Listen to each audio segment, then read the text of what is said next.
Hello बच्चों, welcome to Shyam sir official. मैं श्याम लिल्लारे एक बार फिर आप सभी के सामने। तो देखिए बच्चा, हम लोग देखने वाले हैं विषय विज्ञान कक्षा 9वीं त्रैमासिक परीक्षा के लिए क्वेश्चन बैंक। ठीक है, ये पार्ट नंबर 2 होने वाला है। अगर आपने पार्ट 1 को पूरा वॉच नहीं किया है तो आप लोग पार्ट नंबर 1 को पहले देख ले और उसके बाद आप लोग पार्ट नंबर 2 की शुरुआत करें। ठीक है, तो आपको चीज़ें बहुत अच्छे से समझ में आएगी। ज़्यादा देर न करते हुए बेटा स्टार्ट करते हैं। स्टार्ट करने से पहले आप लोगों से एक रिक्वेस्ट करना चाहूँगा, अगर आप हमारे चैनल पर न्यू हैं तो चैनल को सब्सक्राइब कर लीजिएगा। अगर आपको वीडियो पसंद आता है तो वीडियो को लाइक कीजिए फ्रेंड्स, अपने दोस्तों में शेयर कीजिए। चलिए वीडियो को स्टार्ट करते हैं। तो हमने देखा था पार्ट 1 में, हाँ बहुत सारे बच्चों को डाउट है कि यहाँ से एग्ज़ाम में प्रश्न आएंगे या नहीं आएंगे। सबसे पहली बात तो देखो, कुछ निर्देश है, यहाँ पर कुछ निर्देश दिया गया है। विषय शिक्षक प्रश्न निर्माण के समय प्रश्नों का चुनाव करने से पूर्व विज्ञान विषय की त्रैमासिक परीक्षा के ब्लूप्रिंट का अध्ययन कर लेवे और ब्लूप्रिंट के अनुसार ही प्रश्नों का चुनाव करते हुए प्रश्न का निर्माण करें। ठीक है, और यहाँ पर दिया गया मतलब बात यह है कि प्रश्न यहीं से बनते हैं, यहाँ के बाहर के प्रश्न नहीं होते हैं। ठीक है, और इसी ब्लूप्रिंट के अकॉर्डिंग आप लोगों के प्रश्न बनते हैं। ओके, चलिए देखिए बच्चा, हम लोग देख चुके थे चैप्टर 1 और चैप्टर 2 को कवर कर चुके थे। चैप्टर अपन 5, 6 और 7 को कवर करेंगे। अभी 5, 6 देखते अपन कहाँ तक कवर कर पाते हैं। तो मैं सीधे ही चैप्टर 5 पर आ जाता हूँ।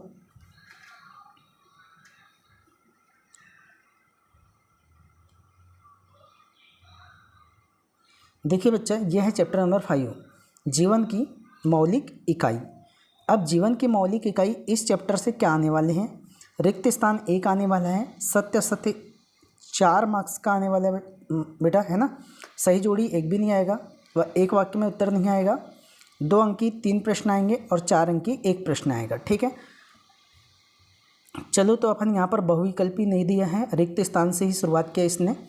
तो रिक्त स्थान में पहला क्वेश्चन आप लोगों के लिए ये है कि जीवन की मौलिक इकाई खालिस्तान कहलाती है। तो जीवन की मौलिक इकाई कोशिका कहलाती है। इसका राइट आंसर हो जाएगा कोशिका। ठीक है, सेल है ना। कोशिका की खोज खालिस्तान ने की थी। तो बच्चा, जो कोशिका की खोज है वो रॉबर्ट हुक ने की थी। ठीक है, क्या लिखेंगे आप इसका नाम? Robert Hooke. ठीक है, चलिए थर्ड, जीवित कोशिका को सबसे पहले खालिस्तान ने देखा था। तो जीवित कोशिका को सबसे पहले बच्चा ल्यूवेनहॉक ने देखा था। इसके जगह आ जाएगा आप लोगों का ल्यूवेनहॉक।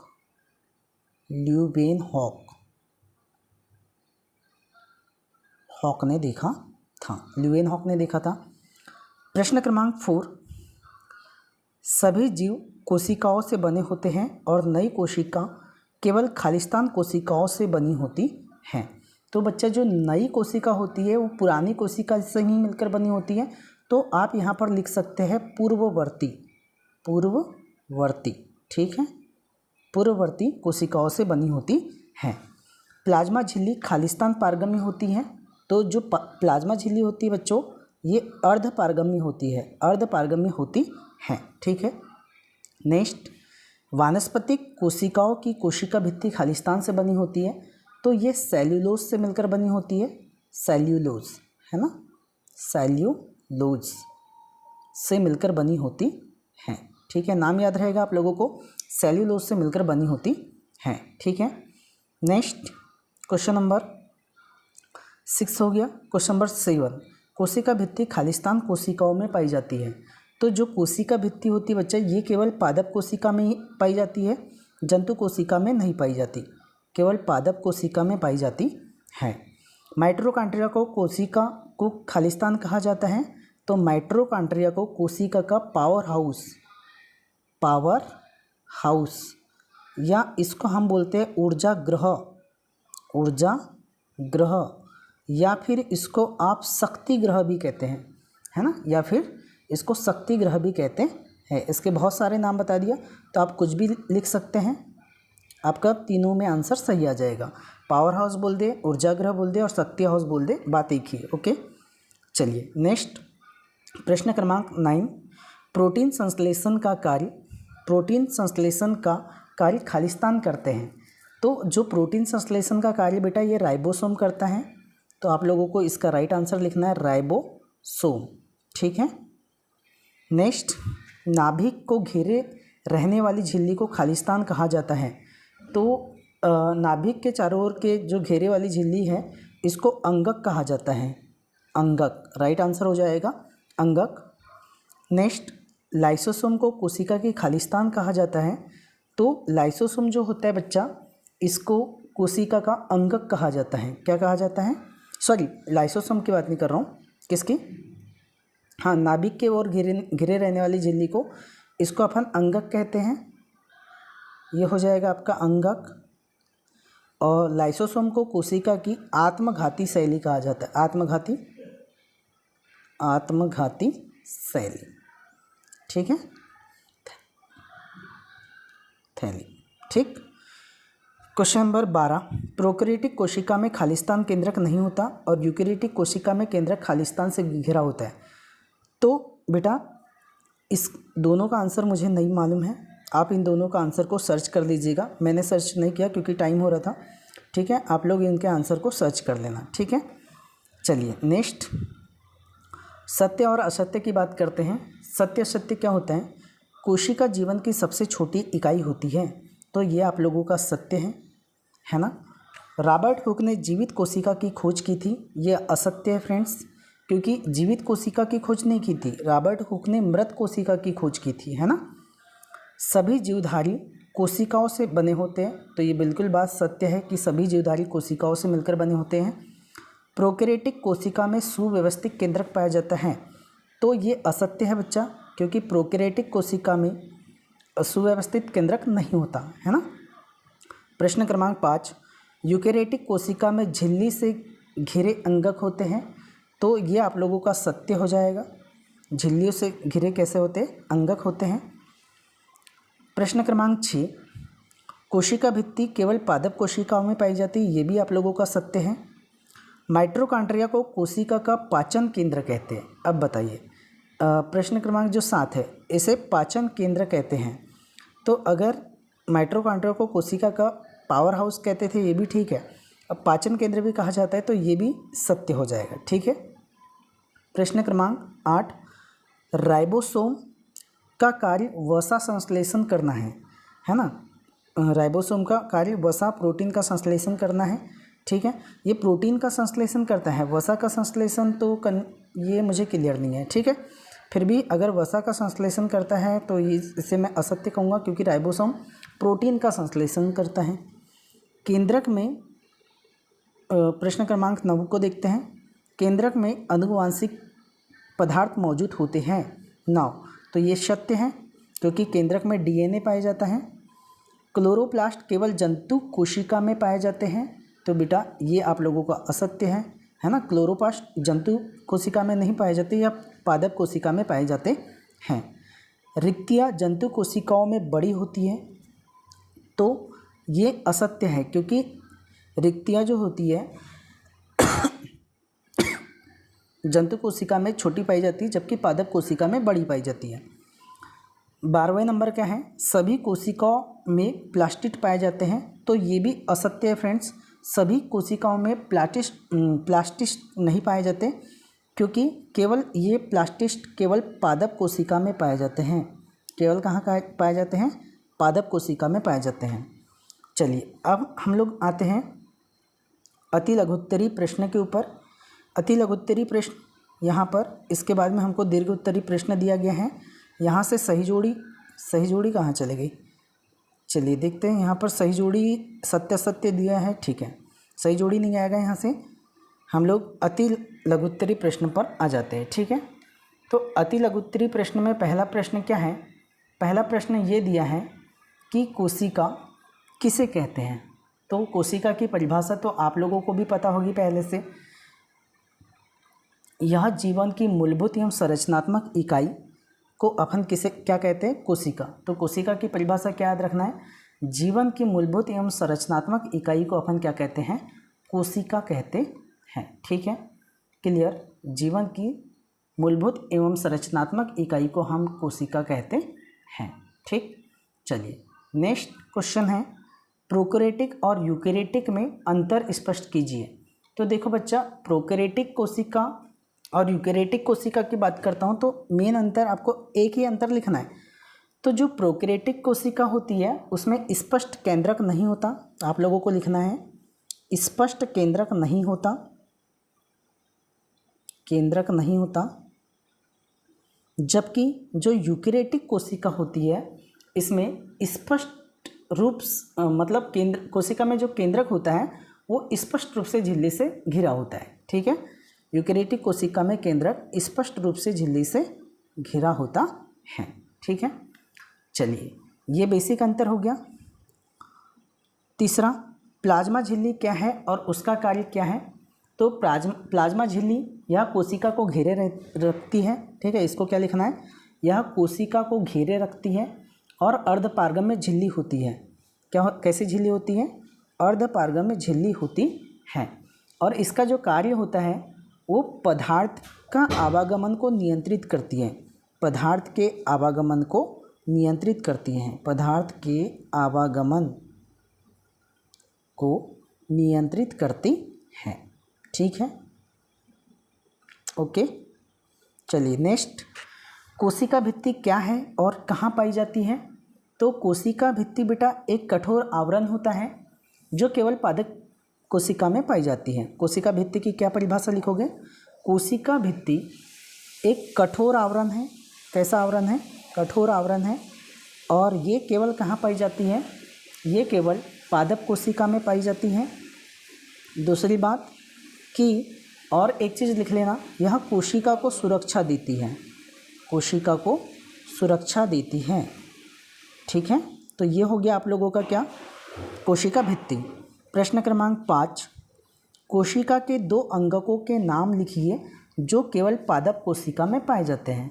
तो कोशिका के दो अंग जो केवल पादप कोशिका में पाए जाते हैं, एक होता है क्लोरोप्लास्ट, क्लोरोप्लास्ट, और दूसरा होता है बेटा जो कोशिका भित्ति, कोशिका भित्ति।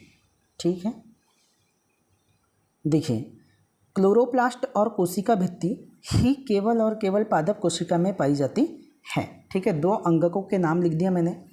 प्रश्न क्रमांक 6 बोला है आप लोगों के सामने कि माइटोकॉन्ड्रिया को पावर हाउस क्यों कहा जाता है। तो माइटोकॉन्ड्रिया को पावर हाउस इसलिए कहा जाता है क्योंकि माइटोकॉन्ड्रिया जो होता है वो ऊर्जा का निर्माण करता है, एटीपी के रूप में ऊर्जा का निर्माण करता है, एडिनो ट्राइफॉस्फेट है ना, के रूप में ऊर्जा का निर्माण करता है, इसलिए माइटोकॉन्ड्रिया को पावर हाउस कहा जाता है। नेक्स्ट, राइबोसोम का क्या कार्य है। तो बेटा अभी मैंने पीछे बताया था कि जो राइबोसोम होता है वो प्रोटीन का संश्लेषण करता है, प्रोटीन का संश्लेषण करता है। आपको एक ही वर्ड में बोलना है, राइबोसोम प्रोटीन का संश्लेषण करता है।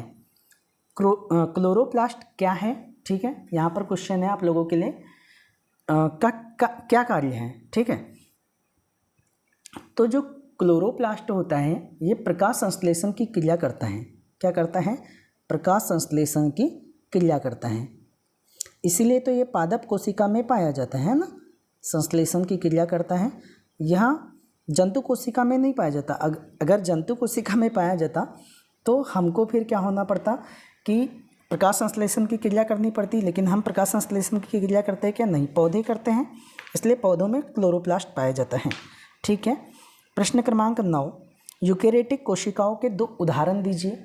तो पादप कोशिका और जंतु कोशिका, ये दोनों यूकैरियोटिक कोशिका के उदाहरण हैं, पादप कोशिका और सेकंड हो जाएगी आप लोगों की जंतु कोशिका। केवल उदाहरण देना है तो केवल उदाहरण दे दीजिएगा, कोशिका। ठीक है, प्रश्न क्रमांक 10, कोशिका को जीवन की संरचनात्मक एवं क्रियात्मक इकाई क्यों कहते हैं। तो इसीलिए कहते हैं बेटा कोशिका को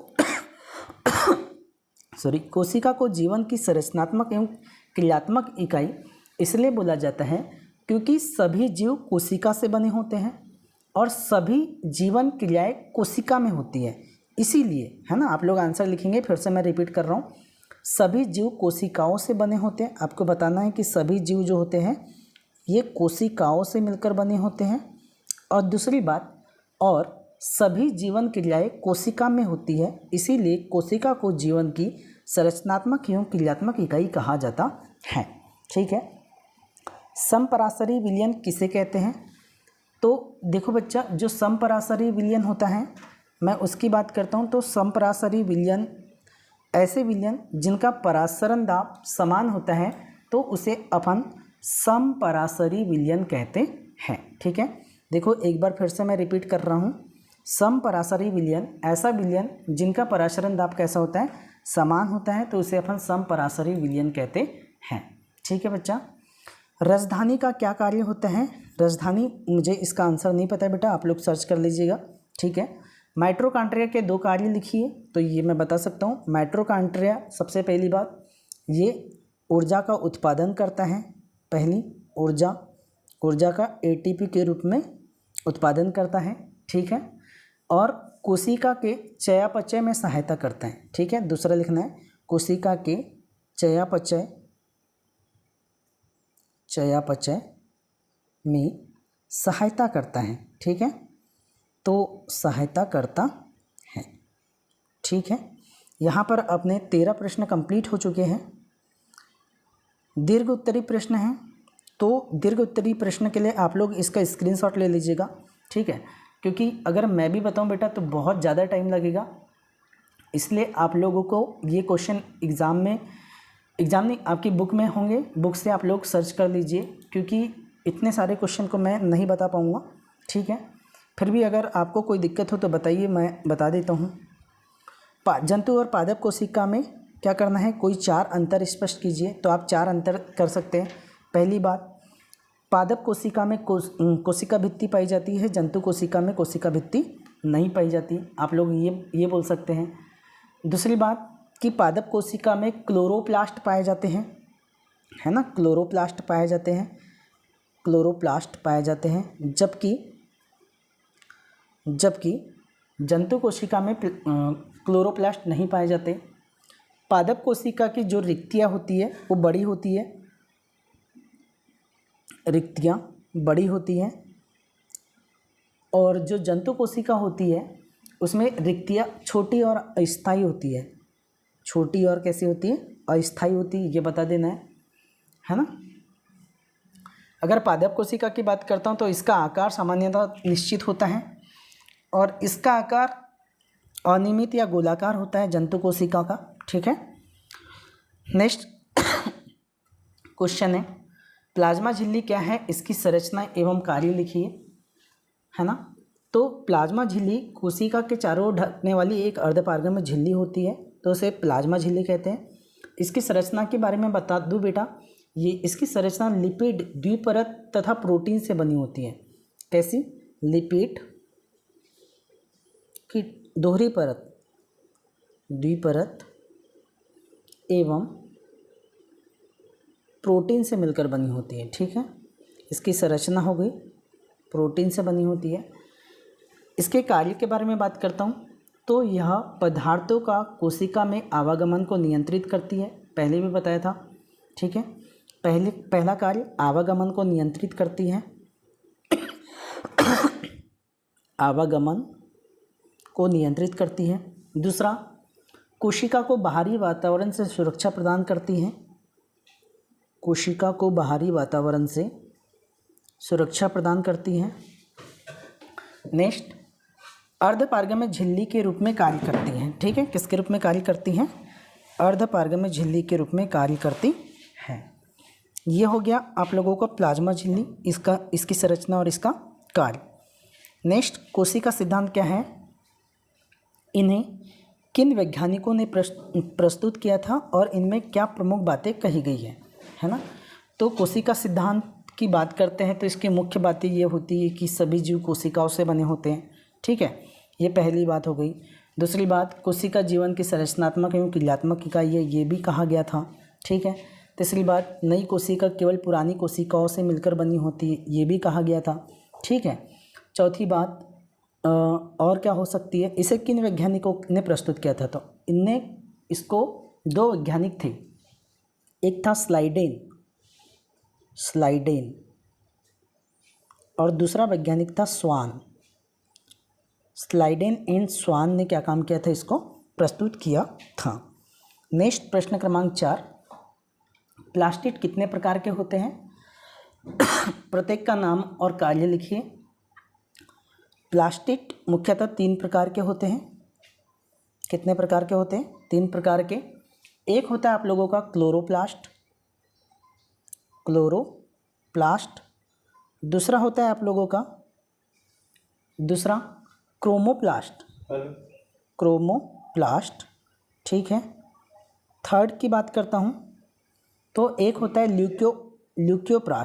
ल्यूकोप्लास्ट, ठीक है।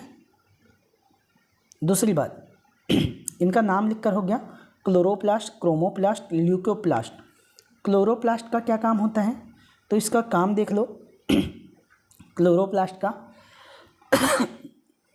अभी मैंने बताया था कुछ देर पहले, यह प्रकाश का संश्लेषण करता है, प्रकाश संश्लेषण की क्रिया करता है, ठीक है। ये रंग द्रव्य प्रदान करता है, ठीक है। और जो ल्यूकोप्लास्ट होता है ये भोजन का भंडारण करता है। क्या करता है ये बेटा? भोजन का भंडारण, लिख लेंगे आप लोग, भोजन का भंडारण करता है, ठीक है। ओके, ये प्लास्टिड के बारे में बता दिया बेटा। प्रश्न क्रमांक 5 के बारे में बात करते हैं। क्लोरोप्लास्ट की संरचना और कार्य विस्तार से समझाइए, ठीक है। तो संरचना की बात करता हूँ मैं, तो ये डबल झिल्ली से ढके होते हैं, ठीक है। क्लोरोप्लास्ट डबल झिल्ली से ढके होते हैं। इसमें तरल स्टोमा होता है, एक द्रव्य पदार्थ होता है, ठीक है। आप लोग इसको देख लीजिएगा। और इसका कार्य तो आप लोगों को पता ही है, क्लोरोप्लास्ट का प्रकाश संश्लेषण करता है ना, की क्रिया करता है।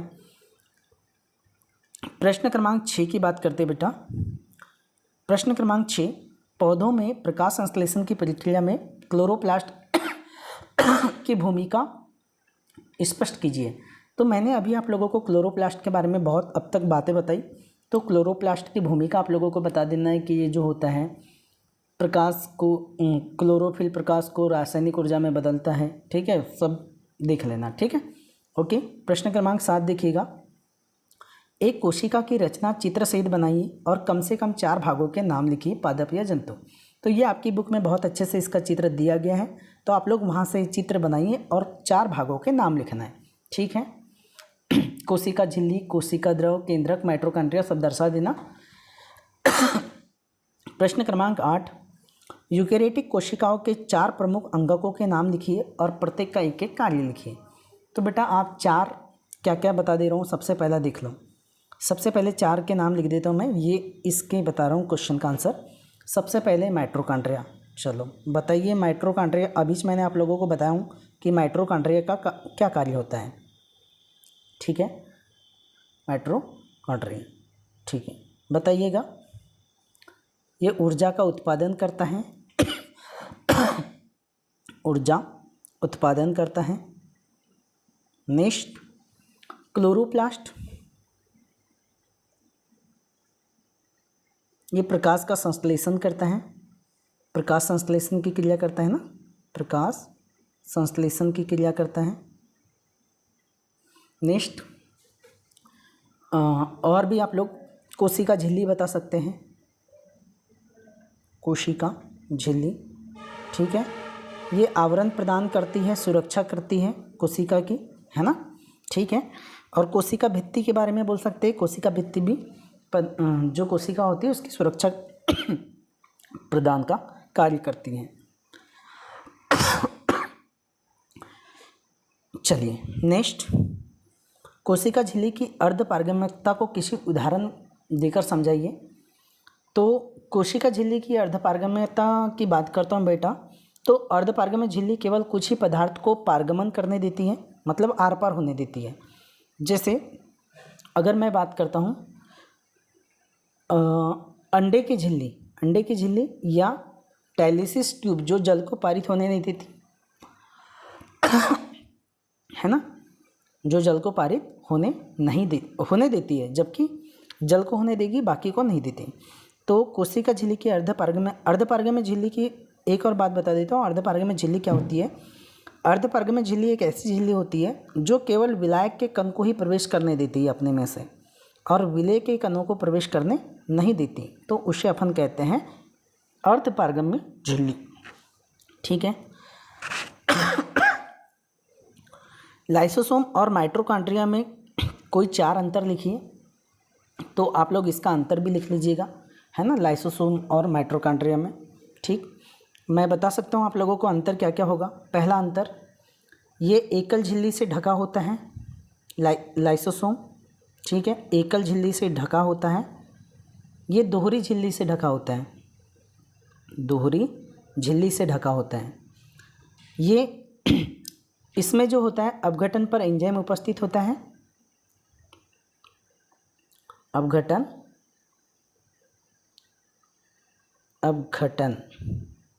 एंजाइम उपस्थित होता है। इसमें श्वसन एंजाइम उपस्थित होता है, श्वसन एंजाइम उपस्थित होता है। इसे आत्मघाती थैली कहा जाता है। इसे ऊर्जा का पावर हाउस कहा जाता है, ऊर्जा का पावर हाउस कहा जाता है। ठीक है। ये क्या काम करता है? मृत या अनावश्यक पदार्थ को तोड़ता है। लिख लेना है, मृत या अनावश्यक पदार्थ को तोड़ता है, ब्रेक करता है। और अगर मैं इसकी बात करता हूँ बेटा, तो ये एटीपी का निर्माण करता है, एटीपी का निर्माण करता है। ठीक है, ये आपका बेसिक अंतर हो गया। अब इसी प्रकार कोशिका भित्ति और कोशिका झिल्ली के बीच में आप लोगों को 4 अंतर लिखना है। तो 4 अंतर लिख सकते हैं आप, कोशिका भित्ति और कोशिका झिल्ली। पहला अंतर, कोशिका भित्ति केवल पादप कोशिका में पाई जाती है। चलो यहाँ पर लिख लेते हैं अपन, कोशिका भित्ति है इधर, और इधर है कोशिका प्लाज्मा झिल्ली। ठीक है, प्लाज्मा झिल्ली। ठीक, तो ये कोशिका भित्ति केवल पादप कोशिका में पाई जाती है, केवल पादप कोशिका में पाई जाती है, और ये सभी कोशिका में पाई जाती है ना, पादप हो जंतु दोनों में पाई जाती है। ये कठोर और मोटी होती है, कठोर व मोटी होती है। और इसकी बात करता हूँ बच्चों, तो ये जो होती है पतली व लचीली होती है, पतली व लचीली होती है। ये पूर्णतः पारगम्य होती है, मतलब पूर्णतः पारगम्य। और ये जो होती है बेटा, ये अर्धपारगम्य होती है। कितने अंतर बता दिए मैंने? अर्धपारगम्य होती है। ठीक है। इसका काम क्या है? संरचनात्मक सहारा देती है, संरचनात्मक सहारा देती है। और ये जो होता है बच्चा, ये पदार्थ के आवागमन को नियंत्रित करती हैं, पदार्थ के आवागमन को नियंत्रित करती है। ठीक है, इस तरीके से हम लोगों ने देख लिया। प्रश्न क्रमांक 12, पादप कोशिका या जंतु कोशिका का नामांकित चित्र बनाइए, और उसको क्या काम करना है आप लोगों को? आप लोग चित्र बेटा बुक से देख लीजिएगा, और यहाँ पर स्पष्ट नामांकित चित्र बनाना है। एक तो चित्र आ गई है, प्रत्येक का एक एक कार्य लिखिए। सबसे पहले दिया है अंत प्रदवी जालिका। ठीक है, दूसरा गोल्जी उपक्रम, तीसरा माइटोकॉन्ड्रिया, चौथा लाइसोसोम, और पांचवा राइबोसोम, जिसको अपन रसधान्य कहते हैं। ठीक है। चलो, अंतःप्रदवी जालिका, इसका क्या काम है? इसे एंडोप्लाज्मिक रेटिकुलम भी इंग्लिश में कहा जाता है। तो यह प्रोटीन व वसा का संश्लेषण करती है, प्रोटीन व वसा का संश्लेषण, वसा का संश्लेषण। ठीक है। दूसरी गोल्जी जो उपकरण होते हैं, गोल्जी बॉडी, ये पैकेजिंग का काम होता है बेटा, इसका पैकेजिंग, पैकेजिंग का काम होता है। माइटोकॉन्ड्रिया, ये एटीपी है ना, ऊर्जा का उत्पादन करता है। लाइसोसोम, इसका काम, लाइसोसोम का काम अपघटन का होता है, और बचा अपने पास लास्ट राइबोसोम, जिसे अपन राजधानी कहते हैं। ये प्रोटीन का संश्लेषण करते हैं, प्रोटीन संश्लेषण, ठीक है, संश्लेषण। ओके, ये हो गया। नेक्स्ट यहाँ पर क्वेश्चन दिया है प्रश्न क्रमांक 23। थोड़ी तबीयत ठीक नहीं बेटा, फिर भी आप लोगों के कमेंट के अकॉर्डिंग मैं वीडियो को शूट अभी बना रहा हूँ। कोशिका विभाजन क्या है, यह कितने प्रकार का होता है, समझाइए। तो कोशिका विभाजन आप लोगों को देख लेना है बुक से, है ना, कितने प्रकार का होता है, इसको चित्र सहित बता देना है। कोशिका विभाजन को चित्र सहित समझाइए, समझा सकते हैं। पादप कोशिका व जंतु कोशिका में अंतर लिखिए। एक अंतर तो आना निश्चित है पादप और जंतु कोशिका में, और आप लोग वो अंतर को लिख सकते हैं। क्या क्या अंतर होगा बताइएगा। देखो, एक तरफ लिखेंगे आप लोग पादप कोशिका, दूसरी तरफ जंतु कोशिका। पादप कोशिका में कोशिका भित्ति होती है, कोशिका भित्ति, सेल वॉल प्रेजेंट है ना, कोशिका भित्ति होती है। जबकि जंतु कोशिका में कोशिका भित्ति नहीं होती। आप लोगों को लिखना है कोशिका भित्ति नहीं होती। इसमें क्लोरोप्लास्ट उपस्थित होता है, क्लोरोप्लास्ट, ठीक है, क्लोरोप्लास्ट उपस्थित होता है। इसमें क्लोरोप्लास्ट अनुपस्थित होता है, ठीक है, क्लोरोप्लास्ट उपस्थित होता है और यहाँ पर क्लोरोप्लास्ट अनुपस्थित होता है, ठीक है। इसमें बड़ी रिक्तियाँ होती हैं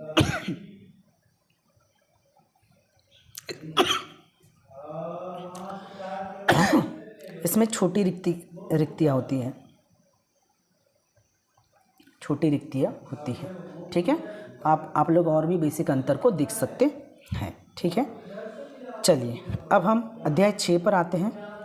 अध्याय 6 हम लोगों के लिए दिया है बेटा उत्तक। देखिएगा उत्तक क्या होते हैं, हम उत्तक के बारे में पढ़ते हैं। उत्तक से आप लोगों की सही जोड़ी आने वाली है 4 मार्क्स की। फिर एक अंक में, एक वाक्य में उत्तर आने वाला है 2 अंक की 3 प्रश्न आने वाले हैं और 3 अंक का 1 प्रश्न आने वाला है, ठीक है। तो हम इन प्रश्नों को ध्यान से देखते हैं। देखिएगा, पहला सही जोड़ी मिलाइए, ठीक है। सही जोड़ी पहला है जाइलम। तो जाइलम क्या होता है, जड़ों से जल एवं खनिजों का परिवहन ये जाइलम कहलाता है। और फ्लोएम पत्तियों से भोजन का परिवहन, इसे अपन क्या कहेंगे, फ्लोएम। देखो अब इसको याद रखने का तरीका बता देता हूँ। ज से जाइलम और ज से जड़, ठीक है। जल से खनिजों, जड़ों से जल, है ना। फ्लोएम फ और प से पत्ती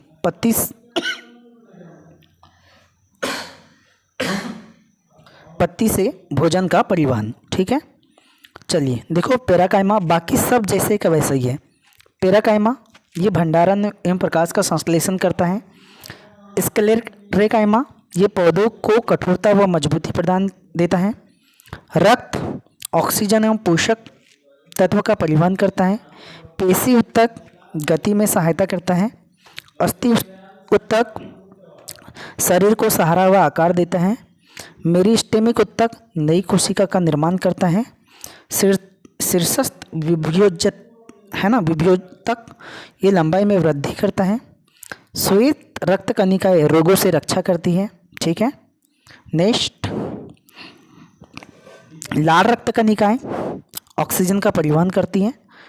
प्लेटलेट्स रक्त का थक्का जमने में सहायक होती है। कंकाल पेशी इच्छानुसार गति, और हृदय पेशी हृदय की लयबद्ध गति बनाए रखना, ठीक है। तो ये बाकी सब जैसे का वैसा है, बस थोड़ा सा जाइलम और फ्लोएम, है ना, उसका आंसर याद रखना है आपको। बाकी सब सेम है, लेकिन आपके टीचर क्या काम करेंगे कि इधर उधर क्रम चेंज कर देंगे, है ना। प्रश्न क्रमांक पर आते सबसे पहला प्रश्न,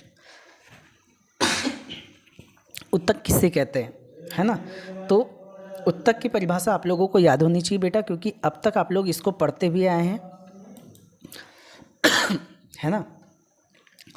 तो कार्य करने वाली कोशिकाओं के समूह को उत्तक कहते हैं, है ना। आप डायरेक्ट एक वर्ड में लिखेंगे, कोशिकाओं के समूह को उत्तक कहते हैं।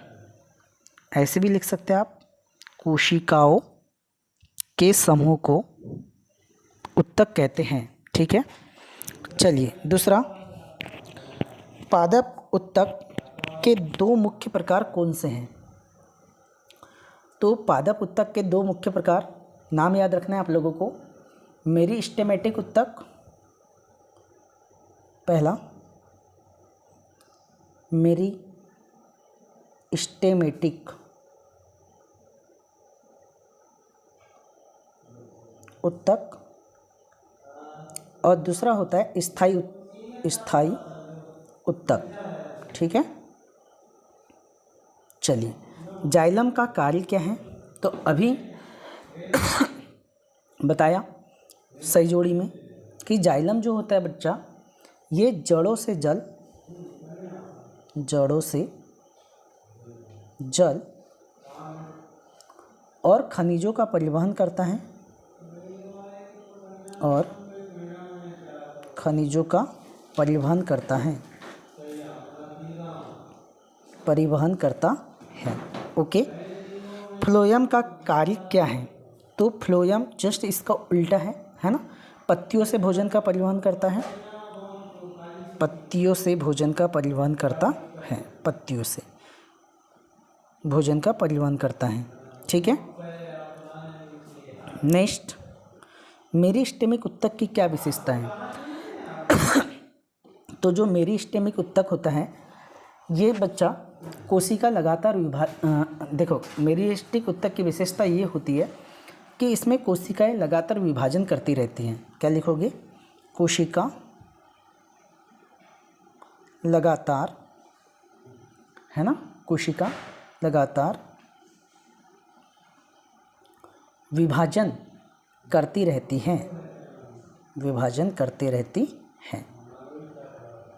है, ओके। नेक्स्ट बोला है, अपेक्स मेरिस्टम कहाँ पाया जाता है? तो ये जड़ और तने की शीर्ष स्थिति पर पाया जाता है, जड़ व तने की शीर्ष स्थिति पर पाया जाता है, अपेक्स मेरिस्टम। नेक्स्ट, वृद्धिक मेरिस्टम का क्या कार्य होता है? तो इसका जो मेन कार्य होता है बच्चों, मोटाई, जो पादप होता है, पादप की मोटाई में वृद्धि करती है,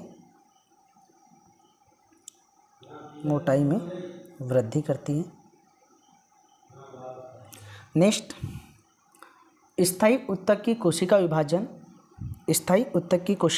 क्यों नहीं करती? स्थायी उत्तक कोशिका विभाजन क्यों नहीं करती? ठीक है। तो अगर हम इसकी बात करते हैं तो जो स्थायी उत्तक होती है, ये परिपक्व हो जाती है, और ये परिपक्व होकर किसी विशेष कार्य के लिए, विशेष कार्य के लिए अनुकूलित हो जाती हैं, इसीलिए स्थायी उत्तक की कोशिका विभाजन नहीं करती, ठीक है। अब देखो, पेरेन्काइमा का मुख्य कार्य क्या है? ये पेरेन्काइमा होता है बेटा, इसका जो मुख्य कार्य होता है, ये भोजन का संचय एवं प्रकाश संश्लेषण करता है। इसका आंसर, भोजन का संचय एवं प्रकाश संश्लेषण करता है, का कार्य करता है, ठीक है। कोलेनकाइमा उत्तक किस कार्य में सहायक होता है? चलो इसकी बात करते हैं। तो जो कोलेनकाइमा उत्तक होता है, यह पौधे को लचीलापन और सहारा देता है। आपको लिखना है, पौधों को लचीलापन एवं सहारा देता है, ठीक है। नेक्स्ट, स्क्लेरेन्काइमा उत्तक किस प्रकार की कोशिकाओं से बना होता है? तो ये कोशिका भित्ति और मृत कोशिकाओं से बना होता है, लिख लेना इसमें। यह कोशिका भित्ति व मृत कोशिकाओं से बना होता है, मृत कोशिकाओं से बना होता है। ठीक है। संचारी उत्तक का एक उदाहरण दीजिए। तो संयोजी उत्तक का एक उदाहरण दीजिए। तो ये संयोजी उत्तक आप लोगों का होता है बेटा रक्त। नीचे फिर वो क्वेश्चन पूछ लिया है कि रक्त किस प्रकार का उत्तक है। तो रक्त एक प्रकार का संयोजी उत्तक है, संयोजी उत्तक है। नेक्स्ट प्रश्न क्रमांक 14, उपकला उत्तक का मुख्य कार्य क्या है? तो हम इसके बारे में देखते बेटा कि जो उपकला उत्तक होता है, ठीक है, ये अंगों और शरीरों की सतह को ढकना और रक्षा करता है। लिखना है यह शरीर और अंग, ठीक है, शरीर और अंग की सतह को ढकता है, की सतह को ढकना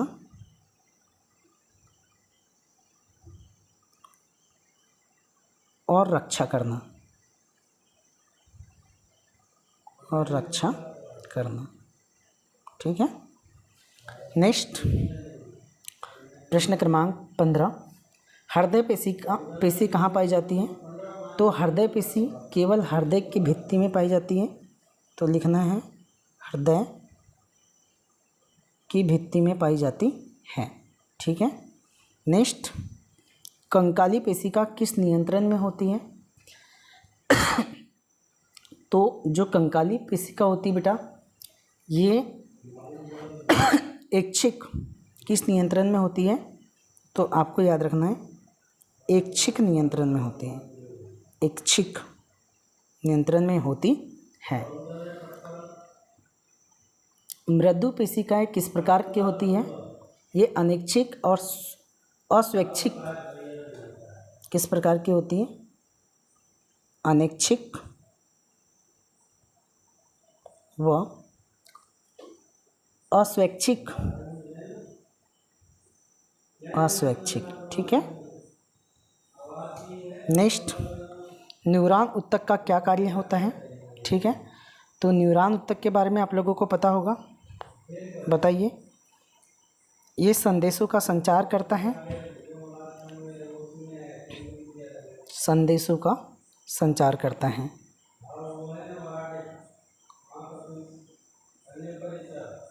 का संचार, न्यूरॉन कोशिका जो भी संदेश होते हैं उसका संचार करता है। फ्लोएम में कौन से जीवित घटक होते हैं? तो इसमें होता है सीव ट्यूब, सीव ट्यूब, और एक होता है बच्चा सहचर कोशिकाएं, सहचर कोशिकाएं। ठीक है। और किसकी बात करते हैं? जाइलम में कौन से मृत घटक होते हैं? तो इसमें ट्रैकिट्स और वाहिकाएं होती हैं, ट्रैकिट्स और क्या होती हैं? वाहिकाएं। ठीक है। तो इस तरीके से हम यहाँ पर 20 प्रश्नों को कंप्लीट कर चुके हैं। अब अति लघुत्तरी वाले प्रश्न दिए हैं आप लोगों को। ठीक है। तो देखो बच्चा, ये यहाँ पर आप लोग अब तक अपन ने जितना पढ़ा उसमें से आपको बहुत सारी चीज़ें मिल जाएगी। ठीक है। तो इन चीज़ों को आप लोग यहाँ से देख लेना, या आपकी बुक में भी है इन प्रश्नों के उत्तर। ठीक है। हो सके तो आप लोग स्क्रीनशॉट ले लीजिएगा, लेकिन ये क्वेश्चन मोस्ट इम्पॉर्टेंट है, यहाँ से क्वेश्चन बनेंगे ये निश्चित है। ओके, ले लीजिए स्क्रीनशॉट, ये भी ले लीजिएगा।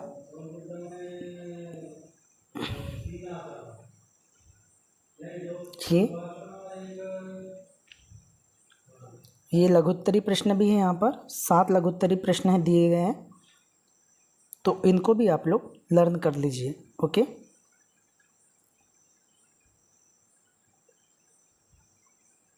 ठीक, चलिए ठीक है बच्चा। तो देखो हमने अभी यहाँ पर कितने चैप्टर को कवर कर लिया, 2 चैप्टर को कवर कर लिया है। अब जो है चैप्टर नंबर लास्ट जो गति है अध्याय 7, हम इसको नेक्स्ट वीडियो में कवर करेंगे। ठीक है, तो आज की क्लास हम यहीं तक रखते हैं क्योंकि वीडियो बहुत ही ज़्यादा लेंदी हो जाएगी। मिलते हैं अपन नेक्स्ट वीडियो में, तब तक के लिए जय हिंद जय भारत।